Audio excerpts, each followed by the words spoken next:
Buenos días, doctor, compañeros. Nosotros somos el grupo número 1, formado por Julián Criollo, Jessica Guamán, Lady Jiménez y mi persona Claudia Bustamante, y les vamos a hablar acerca de un caso clínico de un síndrome esofágico.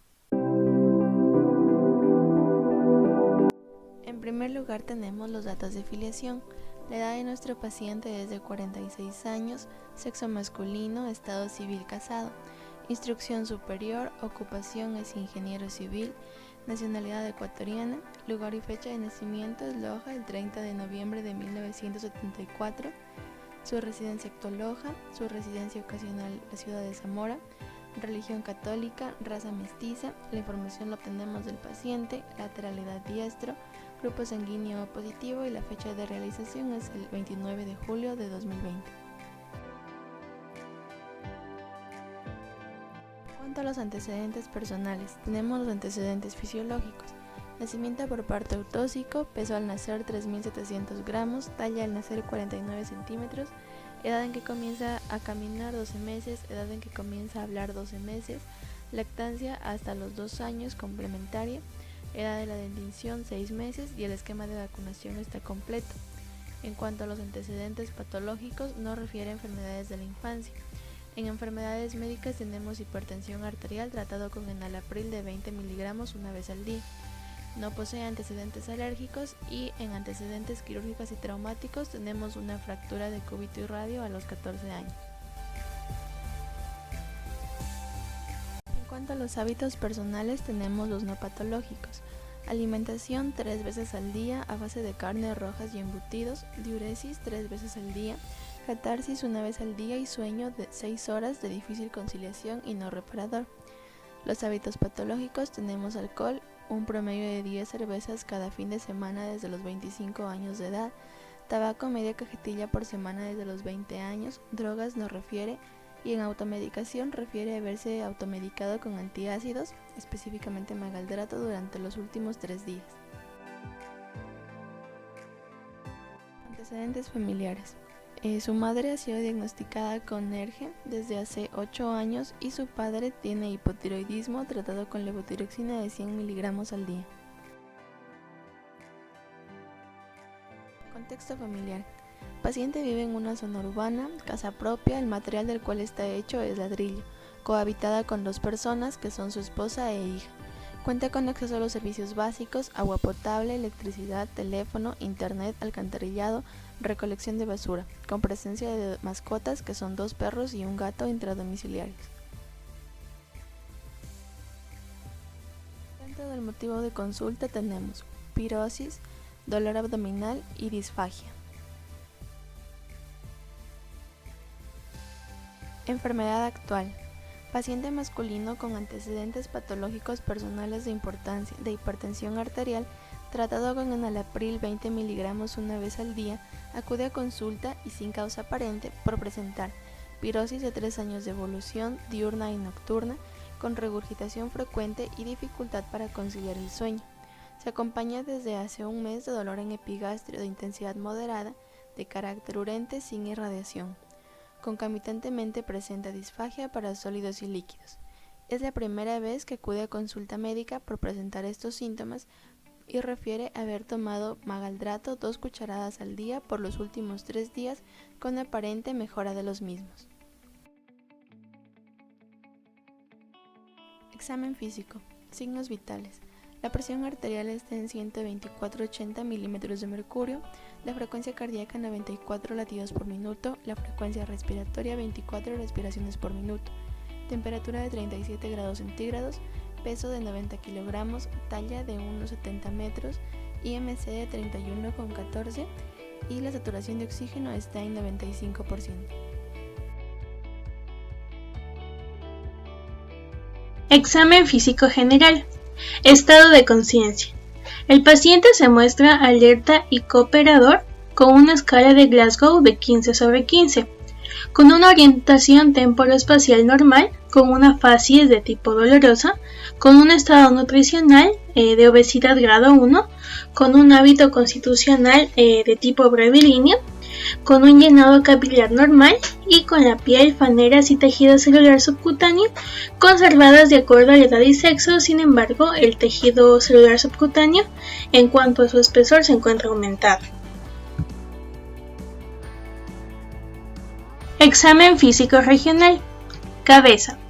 El cráneo es simétrico y normocefálico, la cabeza es normal, los ojos son simétricos, con pupilas isocóricas y fotorreactivas. En cuanto a la boca, los labios se encuentran húmedos, la mucosa oral está húmeda y la lengua también se encuentra húmeda, con movimientos normales. La dentadura es completa, propia y conservada.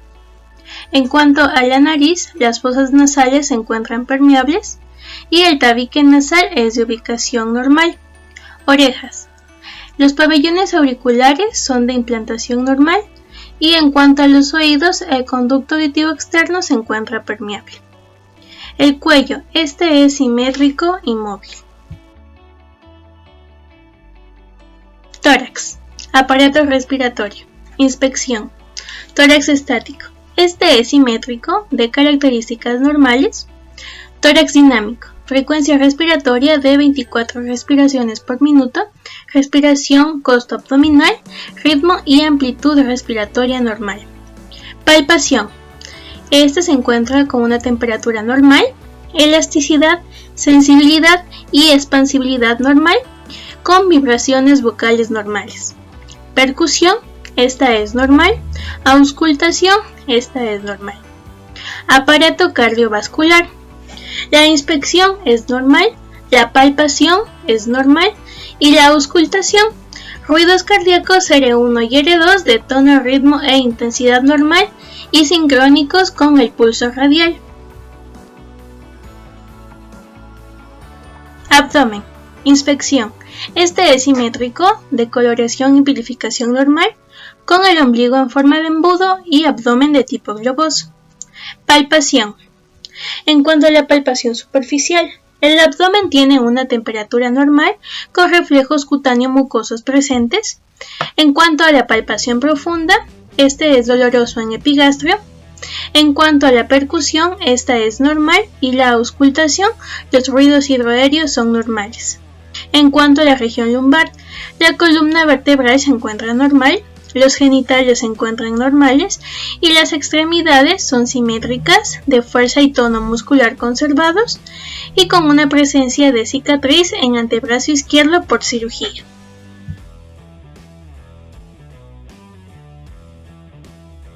Pruebas complementarias. Entre las pruebas complementarias que encontramos para el diagnóstico de la enfermedad por reflujo gastroesofágico se encuentra la radiología con bario. Esta se trata de la administración intraluminal de sulfato de bario. Se usan contrastes yodados hidrosolubles en sospecha de perforación del tubo digestivo.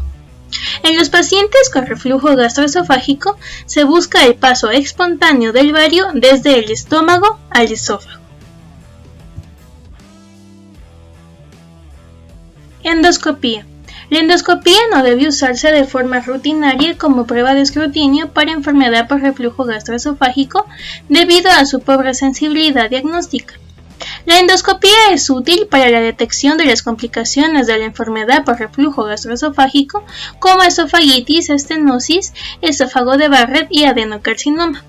Por lo tanto, está indicada en los casos de enfermedad por reflujo gastroesofágico de más de 5 años de evolución o enfermedad por reflujo gastroesofágico refractario. En pacientes con signos de alarma como disfagia, hemorragia digestiva, dolor torácico y pérdida de peso involuntaria, así como aquellos pacientes con sospecha de esofagitis eosinofílica. La toma de biopsias durante una endoscopía está indicada en los casos con lesiones indicativas de esófago de Barrett y sospecha de esofagitis eosinofílica. pH-metría. Esta es una prueba que define la cantidad de reflujo y si este es patológico o no. La medición ambulatoria del pH esofágico de 24 horas a 48 horas está indicada en los pacientes con síntomas típicos o extraesofágicos de enfermedad por reflujo gastroesofágico.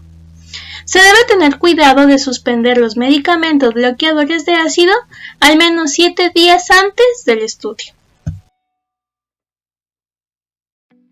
Manometría esofágica. Este es un examen para medir qué tan bien está funcionando el esófago. Se utiliza un sistema de medición objetivo y estandarizado y permite ver la contractilidad de todo el esófago en forma simultánea, por lo que los patrones de contractilidad se reconocen más fácilmente y tienen mayor reproducibilidad. Es muy útil en la evaluación de la disfagia y cuando se combina con impedancia permite distinguir la rumiación de la regurgitación asociada a enfermedad por reflujo gastroesofágico y detecta los eructos supragástricos excesivos asociados a la enfermedad por reflujo gastroesofágico. Diagnóstico diferencial. Entre las enfermedades que comparten el mismo cuadro clínico mencionado en el motivo de consulta, encontramos, por ejemplo, la enfermedad por reflujo gastroesofágico, el reflujo gastroesofágico no patológico, la hernia hiatal, la calasia, la gastritis crónica y la úlcera duodenal. Reflujo gastroesofágico no patológico. El reflujo sucede cuando el ácido estomacal o la bilis asciende por el esófago, lo que irrita su revestimiento. Los episodios no exceden los 50 en número, en un día. Es postprandial, es decir, suele suceder después de ingerir comidas. Se caracteriza por ser de corta duración. Este es asintomático o bien tolerado. No ocurre durante la noche. Estos dos últimos puntos no coinciden con la enfermedad actual del paciente, ya que este menciona como síntomas dolor en epigastrio, pirosis y disfagia. Además menciona que tiene dificultad para dormir durante la noche debido a estas molestias. Acalasia es un trastorno poco frecuente que dificulta el paso de alimentos y líquidos hacia el estómago. La acalasia se presenta cuando se dañan los nervios del esófago. Entre las manifestaciones que coinciden con lo referido por el paciente se encuentran la disfagia, la regurgitación de comida poco digerida, el dolor torácico y la pirosis. Sin embargo, no coinciden las siguientes manifestaciones con la enfermedad actual del paciente: la neumonía recurrente, la tos crónica y la pérdida de peso. Gastritis crónica consiste en una inflamación crónica de la mucosa del estómago que afecta inicialmente a las áreas superficiales y glandulares de la mucosa, progresando a la destrucción glandular, es decir, atrofia y metaplasia. Entre las principales manifestaciones de la gastritis crónica encontramos las crisis dolorosas con sensación de plenitud. Tras la ingesta de alimentos copiosos puede aparecer pirosis, dolor en epigastrio, vómito y eructos. En cuanto a la pirosis y el dolor en el epigastrio, coincide con las manifestaciones referidas por el paciente. Sin embargo, el resto de manifestaciones no coinciden con la enfermedad actual del paciente. Úlcera duodenal es una llaga en el revestimiento de la primera parte del intestino delgado, es decir, el duodeno. Esta se caracteriza por pérdida de peso, pirosis, saciedad temprana, ictericias, adenopatías palpables, vómito recurrente, disfagia, dolor en ayunas, y el promedio de ocurrencia suele ser entre los 25 y 55 años. En cuanto a la pirosis y a la disfagia coinciden con lo referido por el paciente. Sin embargo, el resto de manifestaciones no coinciden con la enfermedad actual del paciente. Enfermedad por reflujo gastroesofágico. En la enfermedad por reflujo gastroesofágico, los contenidos estomacales, incluyendo el ácido gástrico y bilis, refluyen desde el estómago al esófago, causando inflamación y dolor en la parte inferior del tórax. El reflujo se produce cuando no funciona correctamente el músculo en forma de anillo, llamado esfínter esofágico inferior, que normalmente evita que los contenidos del estómago asciendan hacia el esófago. El síntoma más característico es el ardor de estómago o acidez. Esta es una sensación de quemazón detrás del esternón. El diagnóstico se basa en los síntomas y algunas veces en las pruebas de pH esofágico. El primer tratamiento consiste en evitar las sustancias que lo provocan, como el alcohol y los alimentos grasa, y el consumo de algún medicamento que reduzca el ácido gástrico. Sin embargo, si estos métodos no se muestran eficaces, el médico realiza a veces una intervención quirúrgica. Para el diagnóstico de la enfermedad por reflujo gastroesofágico vamos a considerar el siguiente algoritmo. Si los síntomas de enfermedad por reflujo gastroesofágico son típicos, realizaremos una valoración terapéutica. Si la respuesta es positiva, confirmaremos la enfermedad por reflujo gastroesofágico, y si es negativa, realizaremos una endoscopia. En cuanto si los síntomas de enfermedad por reflujo gastroesofágico son típicos pero graves o con anemia, disfagia o pérdida de peso, realizaremos una endoscopia. El resultado puede variar. Si es normal o esofagitis de grado 1, realizaremos una manometría esofágica y una pH-metría 24 horas. Si la prueba es positiva, confirmaremos la enfermedad por reflujo gastroesofágico y si es negativa, consideraremos otros diagnósticos. En cuanto si el resultado es una esofagitis de grado 2 a 4, realizaremos una valoración terapéutica. Si la respuesta es positiva, confirmaremos la enfermedad por reflujo gastroesofágico y si es negativa, realizaremos una manometría esofágica y una pH-metría de 24 horas. Si la prueba es positiva, confirmaremos la enfermedad por reflujo gastroesofágico y si es negativa, consideraremos otros diagnósticos. En cuanto si los síntomas de enfermedad por reflujo gastroesofágico son atípicos, es decir, dolor torácico, síntomas respiratorios u otorrinolaringológicos, realizaremos una endoscopia y seguiremos los pasos previamente descritos. Factores de riesgo. Entre los principales factores de riesgo de la enfermedad por reflujo gastroesofágico tenemos factores demográficos, dietéticos y sociales. Entre los factores demográficos, presentar una edad mayor a 30 años. Este es frecuente en el sexo masculino, la raza blanca y en los países occidentales. Además, presentar antecedentes familiares con enfermedad por reflujo gastroesofágico, falta de ejercicio físico y hernia hiatal. En cuanto a los factores dietéticos, presentar obesidad, una dieta alta en grasa, además el consumo de carnes rojas y procesadas y el consumo de chocolate, café y cafeína, y además de medicamentos como anticolinérgicos, broncodilatadores, etc. Y en los factores sociales, con el consumo de alcohol, tabaco y presentar estrés psicológico. Diagnóstico definitivo. El diagnóstico definitivo es enfermedad por reflujo gastroesofágico. Esto es debido a que el paciente tiene una edad mayor a 30 años, tiene una madre con enfermedad por reflujo gastroesofágico, es de sexo masculino y esta enfermedad tiene mayor incidencia en este sexo, además por el consumo de alcohol y tabaco, carnes rojas y procesadas, y presenta una obesidad de grado 1. En cuanto a su cuadro clínico, pirosis, dolor en epigastrio y disfagia. La enfermedad por reflujo gastroesofágico es una enfermedad que produce síntomas de curso crónico y recidivante. Aunque la mayoría de los pacientes evolucionan de un modo benigno y se dispone de recursos terapéuticos altamente eficaces para su control, el clínico no puede subestimar la importancia de este problema de salud. Fisiopatología. La enfermedad por reflujo gastroesofágico resulta como consecuencia de la interacción de distintos factores en el tracto gastrointestinal superior. El primer factor es el material gástrico, el cual está compuesto por ácido, pepsina, sales biliares y enzimas pancreáticas. Este es potencialmente nocivo para el esófago.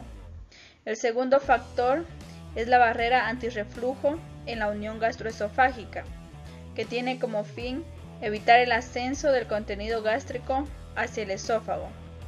Y el tercer factor son los mecanismos de defensa y reparación en el epitelio esofágico que contrarrestan los efectos de la exposición al ácido. Cuando la barrera antirreflujo se ve superada de tal manera que los mecanismos de defensa se vuelven insuficientes, el paciente desarrolla enfermedad por reflujo gastroesofágico.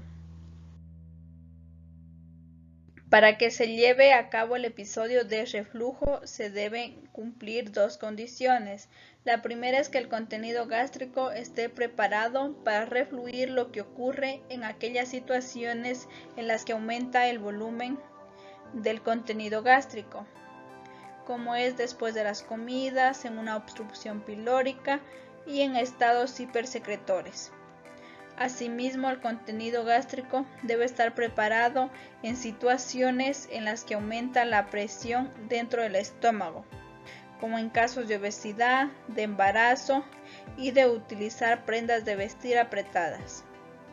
La segunda condición es que exista la alteración de la barrera antirreflujo, cuya integridad va a depender de la presión del esfínter esofágico inferior y de los componentes extraesfinterianos. El esfínter esofágico inferior permanece cerrado por efecto de su tono muscular y se relaja por acción nerviosa parasimpático vagal.